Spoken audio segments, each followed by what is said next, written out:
آج کل سفر آسان ہو گئے پھر بھی کیا روزہ چھوڑ سکتے ہیں؟ یہ شاید حالت سفر میں فرض روزے سے متعلق سوال ہوگا.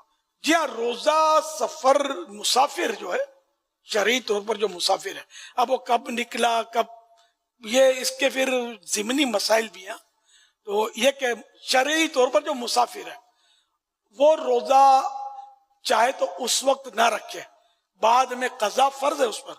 اور اگر سفر ایسا آسان سا ہے تو افضل یہی ہے کہ وہ روزہ رکھ لے. اور آج کل سفر تقریباً آسانی ہوتے ہیں اور لوگ روزہ رکھتے بھی ہیں. اب جیسے عمرے پر جائے، مدینہ شریف کی حاضری سے مشرف ہو رمضان میں، تو بعض اتنے تھوڑے دنوں کے لیے جا رہے ہوتے ہیں کہ وہ مسافر ہی رہتے ہیں، مکے میں مسافر، مدینہ مسافر. اب وہ روزہ نہیں بھی رکھیں گے تو گناہ گار نہیں ہیں، لیکن ظاہر وہ سبھی روزہ رکھتے ہوں گے. اور وہاں تو حالات بھی سے کوئی دن کے وقت پتہ چل جائے اس نے روزہ نہیں رکھا تو لوگ شاید اپنی علمی کمی کی وجہ